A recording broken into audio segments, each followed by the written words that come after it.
Est-ce que tu galères pour enrichir ton vocabulaire en français? Est-ce que tu as l'impression de chercher tes mots ou de toujours utiliser les mêmes phrases quand tu parles?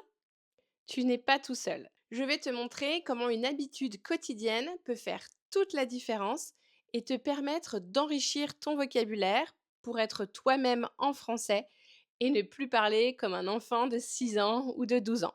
Je suis Céline Guerrero, a language mentor.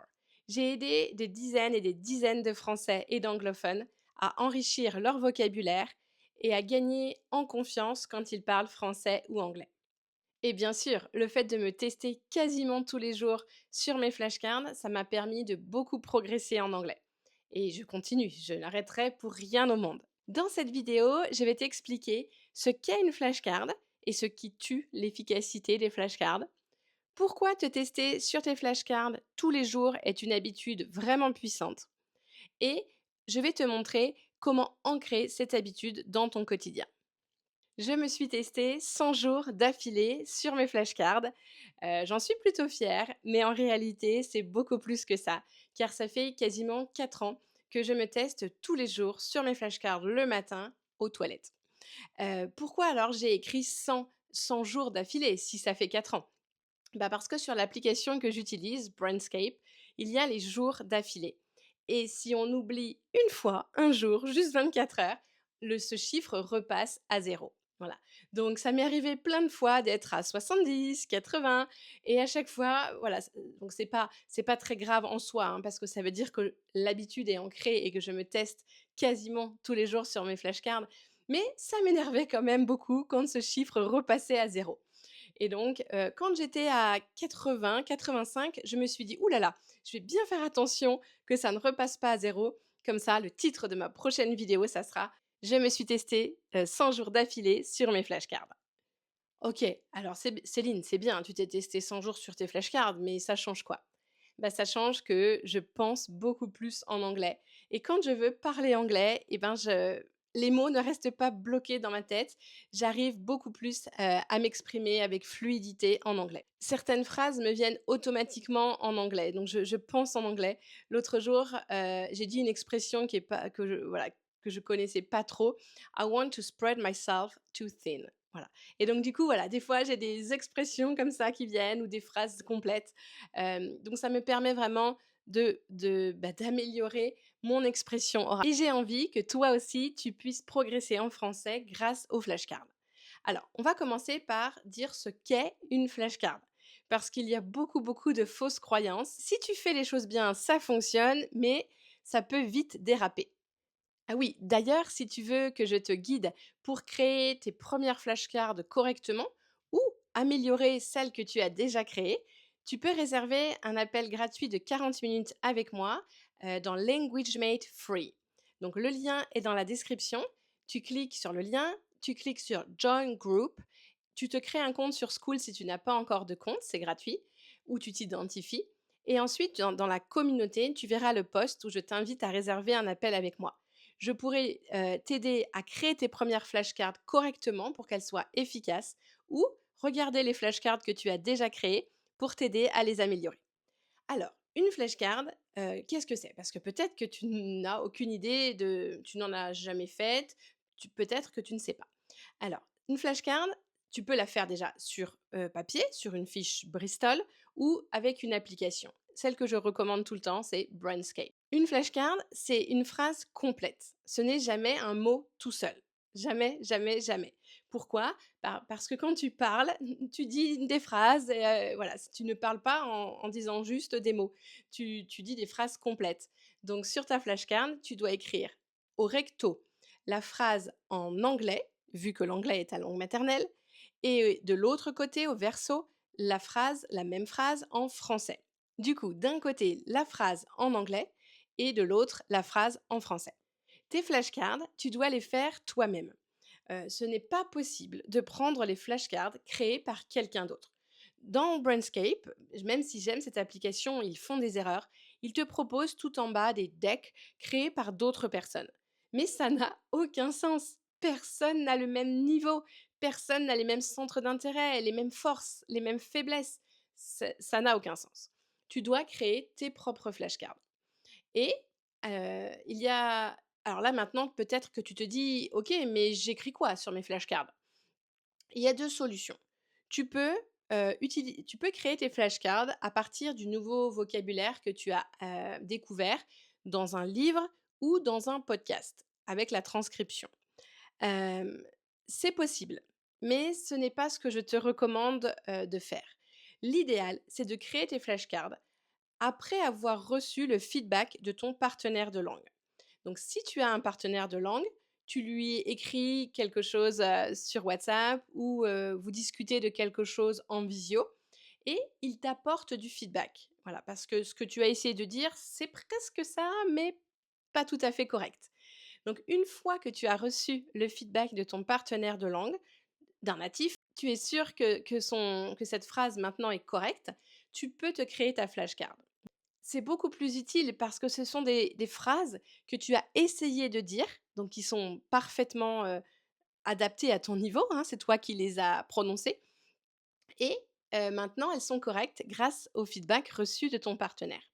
Si tu crées des flashcards à partir d'un livre ou d'un podcast parce que tu n'as pas encore de partenaire de langue, le risque, si tu crées tes flashcards à partir d'un livre, le risque c'est que tu parles comme un livre. Et il y a une grosse différence dans la façon dont on s'exprime voilà, à l'oral et la façon dont on écrit dans un livre. Donc ça, c'est le problème. Et à partir d'un podcast, le risque, c'est que tu crées des flashcards qui sont un petit peu trop compliqués pour toi. C'est-à-dire que euh, c'est du vocabulaire que tu n'es pas encore capable d'utiliser, et ça sera bien dans un deuxième temps. Souvent avec les podcasts, surtout si c'est un podcast qui a été créé, enregistré par des natifs, des Français, tu ça va peut-être être un petit peu trop difficile pour toi ou en tout cas, c'est pas comme ça que tu te serais exprimé de manière naturelle. Donc vraiment, je te conseille de créer des podcasts, heu, grâce au feedback reçu par ton partenaire de langue. Et c'est d'ailleurs pour ça que j'ai créé LanguageMate, une communauté de Français et d'anglophones qui apprennent à apprendre la langue française ou anglaise par eux-mêmes et avec leurs partenaires de langue. Donc maintenant que tu sais, dans les grandes lignes, comment créer une flashcard efficace, on peut passer au deuxième point. Pourquoi te tester sur tes flashcards est une habitude puissante? Alors, juste pour préciser, quand je dis te tester sur tes flashcards, ça veut dire regarder ce que tu as écrit au recto de ta carte, de ta flashcard, donc lire en anglais, pour toi, lire en anglais, pour te rappeler en fait, pour pouvoir te raccrocher à quelque chose. Et te dire, ah oui, c'est ça que je voulais dire en français. Et donc, avant de retourner la carte, la flashcard, tu vas bien prendre le temps de récupérer en mémoire la phrase. Tu vas essayer de te rappeler comment tu dirais ça en français. Une fois que tu as trouvé, tu retournes et tu vérifies. Voilà. Donc, l'idéal, c'est que la phrase soit assez courte. Si tu as écrit un paragraphe, tu n'arriveras pas, vu qu'on le fait à l'oral et pas à l'écrit, tu ne te rappelleras plus si tu as dit exactement la même chose ou pas. Tu ne te rappelleras plus si tu as fait des erreurs ou pas. Donc, la phrase doit être quand même courte. Enfin, voilà, on n'écrit pas une phrase très longue ou un paragraphe. Il vaut mieux créer 4 flashcards qu'une flashcard beaucoup, beaucoup trop longue.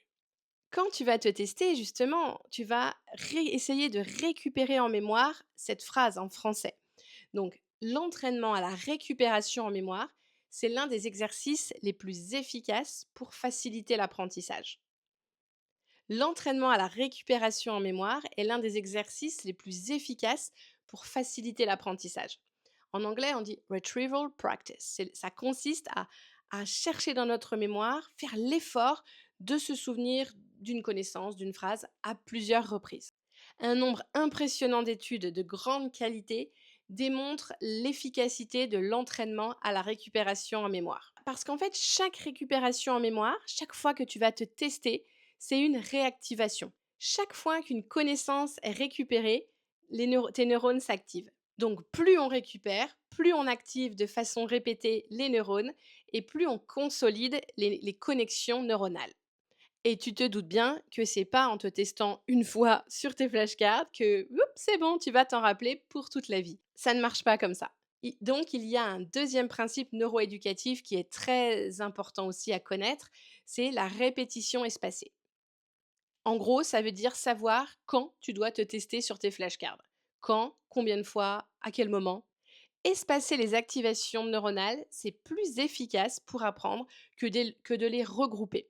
Donc ça veut dire que si tu te testes tous les matins sur 10 flashcards, c'est beaucoup plus efficace que si tu te testes 2 fois par semaine sur 40 flashcards.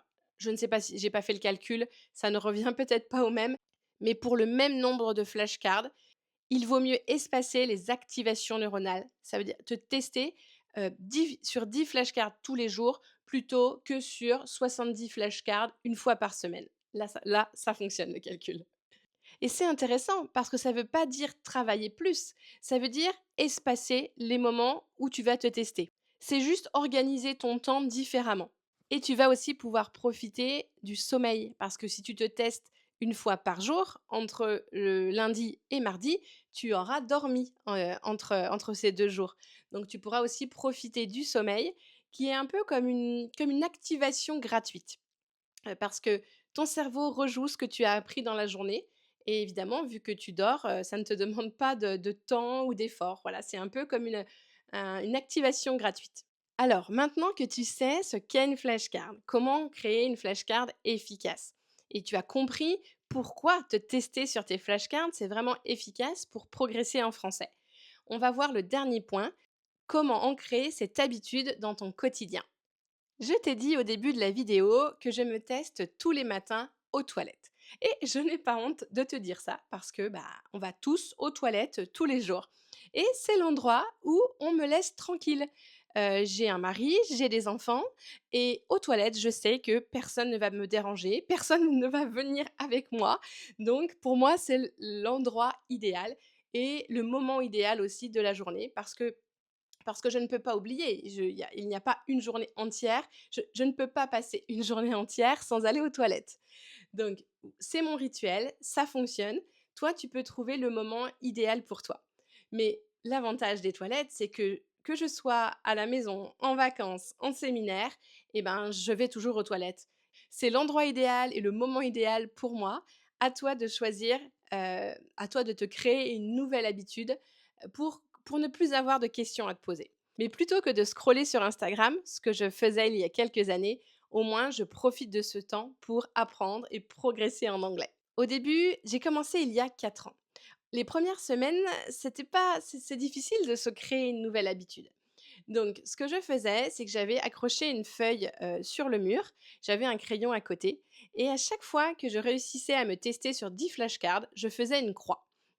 Les jours où la tentation de scroller sur Instagram était plus forte, et que je ne me testais pas sur mes flashcards, je dessinais un petit bonhomme qui faisait la tête. Et au bout je ne me rappelle plus, mais au bout de quelques semaines, je crois, un mois peut-être, je ne sais plus, je n'ai plus eu besoin de faire ça. Parce que, l'habitude était ancrée, j'avais que des croix, plus de bonhommes, donc il n'y avait plus d'intérêt à continuer à faire ça.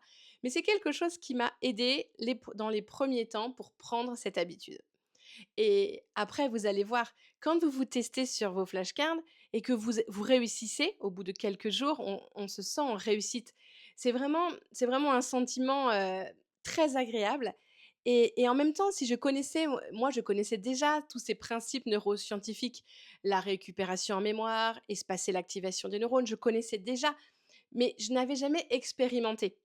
Et donc là, pour la première fois, j'ai vraiment eu l'impression de comprendre comment mon cerveau fonctionnait et de me dire: «Waouh, mais ça marche!» Donc vous allez voir, au bout d'un moment, vous n'aurez plus besoin de faire ces petites croix, sur le mur ou sur votre feuille. Vous allez, prendre du plaisir à le faire puisque vous allez voir que ça fonctionne. Et encore mieux, quand vous allez discuter avec un Français et que vous allez pouvoir lui sortir une phrase, et que la phrase elle sort toute seule parce qu'en fait vous vous êtes testé plusieurs fois dessus, en vous testant sur vos flashcards et dans la conversation, vous êtes capable de dire cette phrase naturellement. Vous allez voir que vous n'allez plus rater une seule journée et que, ce n'est pas juste, moi au début, ce qui me motivait, c'était de ne plus voir ce zéro. J'aimais pas retomber à zéro. Mais en fait, après, quand j'ai vite compris les progrès que ça me permet de faire en anglais, voilà, la motivation est là et pour rien au monde, j'arrêterai. Et pour prendre du plaisir en te testant sur tes flashcards, il y a une petite chose à respecter. C'est l'équilibre entre les flashcards que tu te crées, le nombre de flashcards que tu te crées et le nombre de flashcards sur lesquels tu te testes. Si c'est déséquilibré, si tu crées beaucoup, beaucoup, beaucoup de flashcards, parce que tu en crées aussi en écoutant des podcasts et avec tes livres. Si tu en crées beaucoup, mais que tu te testes que sur 10 flashcards par jour, tu ne prendras pas de plaisir, tu ne seras pas en réussite, tu auras toujours l'impression d'être dépassé et de me dire: «Oh, je m'en rappelle pas, je m'en rappelle pas». Mais ça viendra de ce déséquilibre.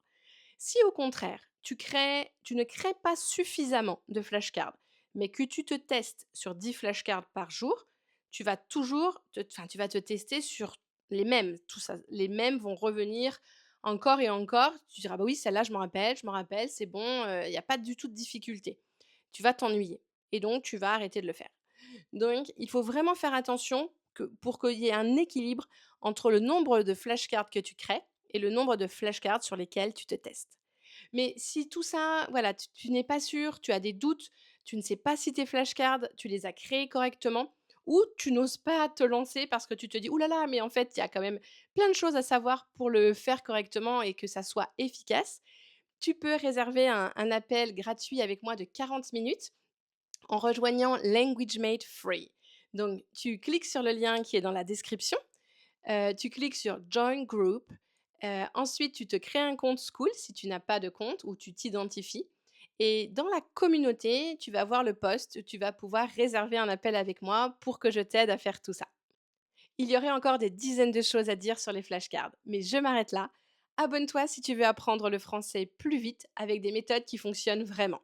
Et peut-être que cette vidéo pourra t'aider.